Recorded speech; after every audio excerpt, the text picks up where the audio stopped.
বড় একটা দেশি মুরগি আছে, দেশি মুরগিটা আজকে রান্না করব। আর এখানে কিন্তু তেল বসাই দিলাম, তেলের মধ্যে দিয়ে দিলাম পেঁয়াজ বাটা দিয়ে কিন্তু মাংসটা রান্না করব। দেশি মাংসটা,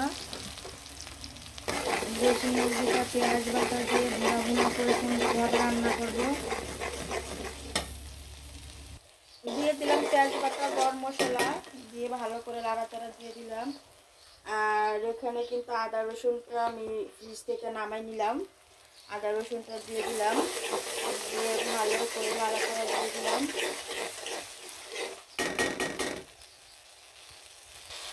দিয়ে দিলাম হলুদ, মরিচ, জিরা, ধনিয়ার গুঁড়া, গরম মশলা দিয়ে মশলাটা একদম সুন্দরভাবে কষিয়ে নিলাম। দিয়ে দিলাম কাঁচা রসুন। সব ময় মশলা সুন্দরভাবে কষানো হয়ে গেলে দেশি মুরগাটা আমি ধুয়ে ভালো করে ছেঁকে রেখেছি, সেই মাংসগুলো কিন্তু দিয়ে দিব খুব সুন্দরভাবে।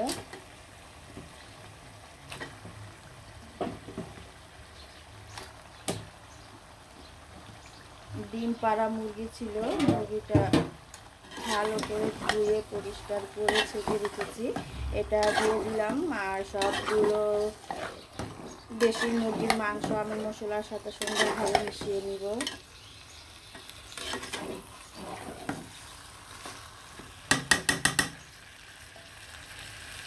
সুন্দরভাবে নাড়াচাড়া দিয়ে দিলাম, একদম মশলার সাথে মিশিয়ে নিলাম। আর সুন্দরভাবে কিন্তু কষা কষা মাংস রান্না করে ফেলবো। আর এরকম করে রান্না করলে কিন্তু আসলে অনেক স্বাদ, বাচ্চারা পছন্দ করে, বাচ্চাদের সাথে কিন্তু বড় মানুষেরাও পছন্দ করে। আর পেঁয়াজ বাটা দিয়ে রান্না করলে কিন্তু এরকম দেশি মুরগি আসলে অনেক মজা, অনেক স্বাদ। হাই গাইস, কেমন আছেন? আশা করি সবাই ভালো আছেন, আপনাদের দোয়ায় আমিও ভালো আছি।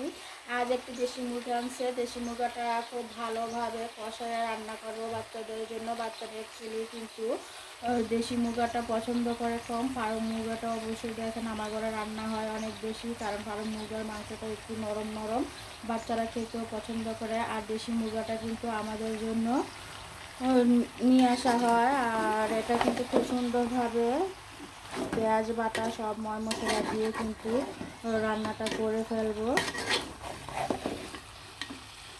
আর এরকম কষানো কষানো মাংস খেতে কিন্তু আসলেই অনেক মজা।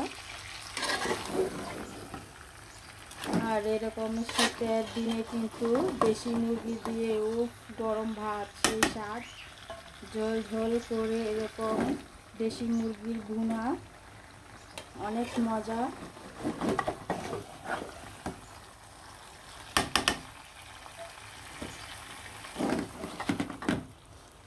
দেশি মুরগিটা কিন্তু খুব সুন্দরভাবেই রান্নাটা হয়ে গেছে। আর কষায় কষায় কিন্তু খুব সুন্দরভাবে রান্নাটা করে ফেলবো। মাংস যত কষাবেন স্বাদ কিন্তু ততই বেড়ে যাবে। খুব সুন্দর মজাদার দেশি মুরগি রান্না, দেশি মুরগির পেঁয়াজ বাটা দিয়ে ভুনা, অসাধারণ খেতে, অনেক মজা। সবাই ভালো থাকেন, সুস্থ থাকেন, সবসময় হাসি খুশি থাকেন। আর এরকম মজার মজার রান্না শীতের দিনে রান্না করে করে খেয়ে ফেলেন। আল্লাহ হাফেজ, সবাই ভালো থাকেন।